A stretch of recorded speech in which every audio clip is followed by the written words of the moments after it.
네, 여러분, 형사소송법 강의 시간입니다. 지난 시간에는 공판 절차의 주요 관여자로서 법원에 대해서 살펴봤습니다. 이번 시간에는 그 이외의 검사, 또 피고인, 피해자와 배심원에 대해서 살펴보도록 하겠습니다. 먼저 검사의 소송법상 지위입니다.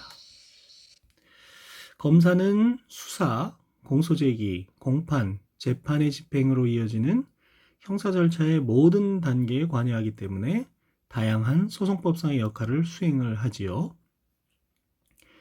이에 따라서 검사는 소송법상 수사기관, 공소권의 주체, 재판의 집행기관 등의 지위를 갖게 됩니다.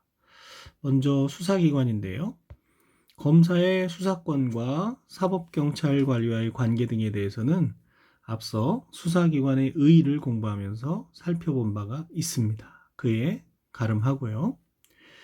두 번째로는 공소권의 주체입니다. 공소는 아시다시피 검사가 제기하여 수행을 하지요. 이처럼 공소제기의 권한은 검사에게 독점되어 있고 사인에 의한 소추는 인정되지 않습니다. 이를 기소 독점주의라고 하지요. 물론 직결심판 청구와 같은 독점주의의 예외가 있긴 하지만요. 한편 형사소송법은 기소 독점주의와 함께 공소제기에 있어서 검사의 재량을 인정하는 기소 편의주의, 검사가 형법 51조의 사항을 참작하여 공소를 제기하지 아니할 수 있는 처분을 말하는 거죠. 기소 편의주의와 제1심 판결 선고 전까지 공소를 취소할 수 있는 기소 변경주의를 채택하여 공소권 행사 과정에 검사에게 폭넓은 재량권을 인정하고 있습니다. 검사는 공판 절차에서 공소 사실을 입증하고 공소를 유지하는 공소 수행의 담당자입니다. 공소 수행의 담당자인 검사는 피고인과 대립하는 당사자로서 형사소송 절차를 형성하고 법령의 정당한 적용을 청구합니다. 검사는 당사자로서 공판정에 출석할 권리, 증거조사에 참여할 권리, 증인 신문권, 증거조사에 대한 의견 진술권 및 이의 신청권 등의 여러 권리를 가지게 되고요. 그에 대해서는 이후에 공판 절차를 공부하면서 살펴보도록 하겠습니다. 세 번째로는 재판의 집행기관인데요. 재판의 집행은 검사가 지휘하는 것이 원칙입니다. 재판의 집행에 대해서는 16장에서 또 살펴보겠습니다만 우리나라는 검사 집행주의를 취하고 있죠. 다만 재판의 성질상 법원 또는 법관이 지휘할 경우가 예외적으로 있습니다.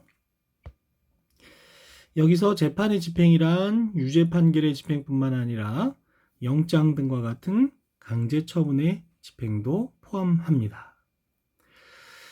검사는 사형 또는 자유형의 집행을 위하여 형 집행장을 발부하여 구인할 수도 있고, 검사가 발부한 형 집행장은 구속영장과 동일한 효력을 가지게 됩니다. 이런 내용을 포함해서 재판의 집행에 대해서 자세한 것은 형사소송법 제16장에서 다시 살펴보도록 하겠습니다. 검사의 소송법상 지위에 대해서 이미 수사기관의 의의를 살펴볼 때 공부한 바가 있어서 검사의 소송법상 지위를 다시 한번 요약을 해봤고요. 그 다음으로는 피고인의 소송법상 지위에 대해서 살펴보도록 하겠습니다. 먼저 피고인이란 검사에 의하여 형사 책임을 져야 할 자로서 공소 제기를 당한 사람을 말하지요. 한편 경찰서장에 의해서 직결심판이 청구된 사람도 피고인에 해당합니다. 피고인은 공소제기 이후의 개념이라는 점에서 공소제기 전에 수사기관으로부터 범죄 혐의를 받아 수사의 대상으로 되어 있는 피의자와 구별이 되고요.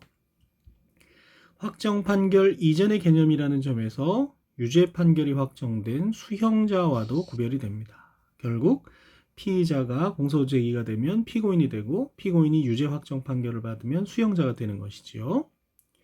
한편 여러 명의 피고인이 같은 소송 절차에서 공동으로 심판받는 경우가 있는데 이를 공동 피고인이라고 부릅니다.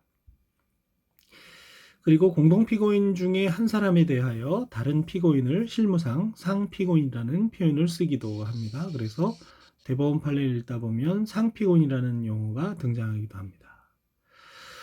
여기서 주의해야 할 것은 공동피고인은 반드시 공범자임을 요하지는 않습니다. 예를 들어서 절도범의 본범과 작물범이 같이 재판을 받는 경우 절도범인 본범과 작물범은 공범 자체는 아니죠. 물론 공범이라는 소수설도 있습니다만은 대부분의 견해는 절도범과 작물범은 공범이라고 보지는 않습니다.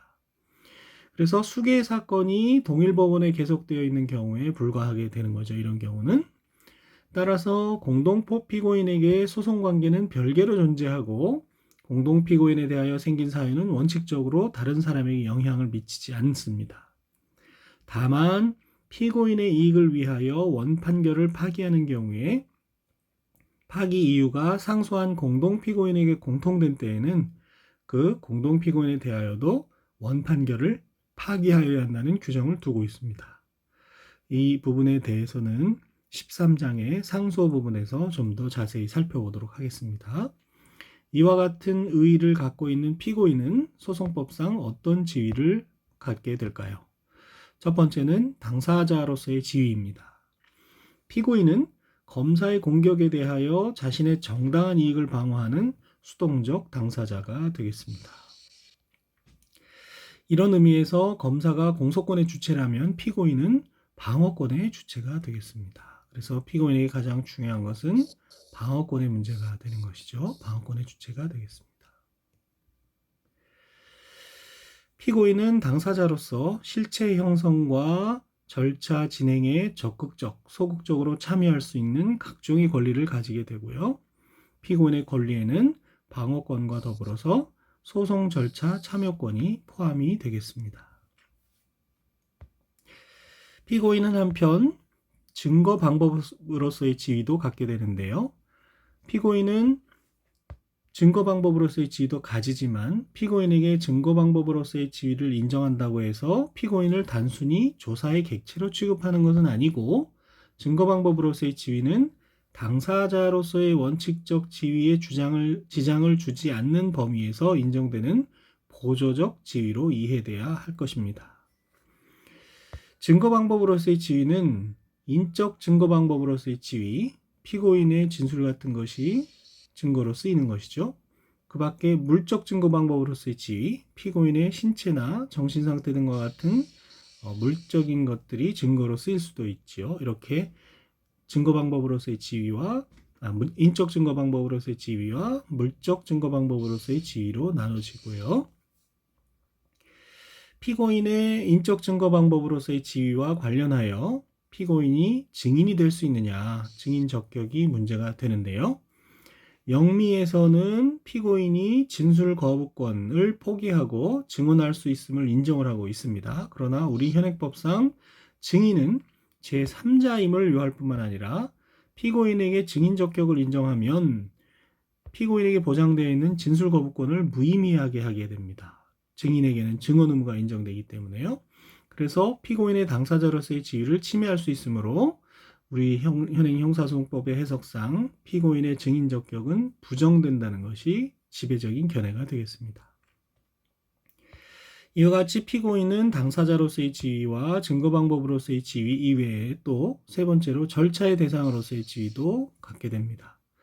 피고인에게는 재정 의무, 법정에 있을 의무가 있습니다. 그래서 피고인은 재판장의 허가 없이 퇴정하지 못하고요. 한편 피고인은 소환이나 구속, 압수수색 등 강제 처분의 대상도 되지요. 절차의 대상이 되는 겁니다. 따라서 피고인은 적법한 강제 처분에 응해야 할 의무를 지게 되고 이러한 피고인의 의무적 지위를 절차의 대상으로서의 지위라고 하게 되는 것입니다. 자, 이와 같이 피고인은 소송의 당사자, 증거 방법, 또 절차의 대상으로서의 지위를 갖게 된다는 것을 살펴봤고요. 마지막으로 피해자와 배심원에 대해서 추가적으로 살펴보도록 하겠습니다. 자, 피해자라는 것은 형사 절차에서 피해자에 대한 배려도 매우 중요하게 되었습니다. 그래서 피해자에게 형사 절차에 관한 적절한 정보를 제공하고 필요한 경우 피해자를 형사 절차에 참가시키며 피해자의 프라이버시 보호와 피해자의 사후 구제를 위해서도 노력해야 되겠습니다. 이런 목적을 위해서 범죄 피해자 보호법이 제정이 되어 있고요. 법원은 범죄로 인한 피해자 또는 그 법정 대리인, 피해자가 사망한 경우에는 배우자, 직계친족, 형제자매를 포함하지요. 이런 사람의 신청이 있는 때에는 그 피해자 등을 증인으로 신문하여야 합니다. 진술권을 보장하는 것이죠. 다만 다음 각호의 어느 하나에 해당하는 경우에는 진술권이 보장되지는 않습니다. 피해자 등이 이미 당해 사건에 관하여 공판 절차에서 충분히 진술하여 다시 진술할 필요가 없다고 인정되는 경우라든지, 피해자 등의 진술로 인하여 공판 절차가 현저하게 지연될 우려가 있는 경우에는 피해자 진술권이 제한이 되고, 그렇지 않은 경우에는 피해자 진술권을 보장해 줘야 되는 것이죠. 법원은 위와 같이 피해자 등을 신문하는 경우 피해의 정도 및 결과, 피고인의 처벌에 관한 의견, 그 밖에 당해 사건에 관한 의견을 진술할 기회를 주어야 합니다. 법원은 범죄 사실에서 위 규정에 의한 신청인이 여러 명인 경우에는 진술할 자의 수를 제한할 수가 있습니다. 피해자가 굉장히 많은 경우 다 허용할 수가 없기 때문이죠. 그리고 위 규정에 의한 신청인이 출석 통지를 받고도 정당한 이유 없이 출석하지 아니한 때에는 피해자 진술의 신청을 철회한 것으로 보도록 그렇게 하고 있지요. 법원이 범죄로 인한 피해자를 증인으로 신문하는 경우 당해 피해자, 법정 대리인 또는 검사의 신청에 따라 피해자의 사생활의 비밀이나 신변 보호를 위하여 필요하다고 인정하는 때에는 결정으로 심리를 공개하지 아니할 수 있습니다. 피해자의 진술을 비공개할 수 있다는 얘기죠. 이에 따라 법원이 비공개 결정을 한 경우에도 법원은 적당하다고 인정되는 자의 재정을 허가할 수 있다. 비공개하더라도 필요한 경우 필요한 사람들은 법정에 있도록 할 수 있다는 것이고요. 소송 계속 중인 사건의 피해자나 피해자 본인의 법정 대리인 또는 이들로부터 위임을 받은 피해자 본인의 배우자, 직계친족, 형제자매 또는 변호사는 소송 기록의 열람 또는 등사를 재판장에 신청할 수 있습니다. 그래서 피해자에게도 소송 기록의 열람 또는 등사 신청이 인정이 되고요. 이에 따라 소송 기록을 열람 또는 등사한 자는 열람 또는 등사에 의하여 알게 된 사항을 사용함에 있어서 부당히 관계인의 명예나 생활의 평온을 해하거나 수사와 재판에 지장을 주지 아니하도록 하여야 하겠지요. 한편 재판장은 피해자 등의 권리 구제를 위하여 필요하다고 인정하거나 그 밖에 정당한 사유가 있는 경우 범죄의 성질, 심리의 상황, 그 밖의 사정을 고려하여 상당하다고 인정하는 때에는 열람 또는 등사를 허가할 수 있습니다. 이에 따라 재판장이 등사를 허가하는 경우에는 등사한 소송 기록의 사용 목적을 제한하거나 적당하다고 인정하는 조건을 붙일 수가 있고요. 이러한 재판장의 허가, 제한 또는 조건에 관한 재판에 대하여는 불복할 수 없도록 그렇게 규정을 해 놓았습니다. 법원은 범죄로 인한 피해자를 증인으로 신문하는 경우 증인의 연령, 심신의 상태, 그 밖의 사정을 고려하여 증인이 현저하게 불안 또는 긴장을 느낄 우려가 있다고 인정하는 때에는 직권 또는 피해자, 법정 대리인, 검사의 신청에 따라 피해자와 신뢰 관계에 있는 자를 동석하게 할 수 있습니다. 한편 법원은 범죄로 인한 피해자가 13세 미만이거나 신체적 또는 정신적 장애로 사물을 변별하거나 의사를 결정할 능력이 미약한 경우에 재판의 지장을 초래할 우려가 있는 등 부득이한 경우가 아닌 한 피해자와 신뢰관계에 있는 자를 동석하게 하여야 합니다. 검사는 범죄로 인한 피해자 또는 그 법정 대리인의 신청이 있는 때에는 당해 사건의 공소 제기 여부, 공판의 일시, 장소, 재판 결과, 피의자, 피고인의 구속, 석방 등 구금에 관한 사실 등을 신속하게 통지하여야 하고요. 그 밖에 형사 절차에서 피해자가 범죄 피해를 배상받을 수 있는 제도로 소송 촉진 등에 관한 특례법의 배상명령 신청 제도도 있습니다. 배상명령 신청 제도에 대해서는 제 16장인가요? 재판의 집행과 관련해서 각주 36에 있죠. 배상명령 제도에 대해서 더 보다 자세한 것은 16장이나 제15장 특별형사 절차에서 배상명령 절차에서 좀 더 자세히 살펴보도록 하겠습니다. 자, 추가로 나아가서 배심원에 대해서 공부를 하는데요. 배심원은 국민 참여 재판을 하는 사건에 관하여, 그렇죠? 국민 참여 재판을 하는 사건에 관하여 사실의 인정, 법령의 적용, 형의 양정에 관한 의견을 제시할 권한을 갖게 됩니다. 이에 관해서 규정하고 있는 법이 국민의 형사재판 참여에 관한 법률이죠.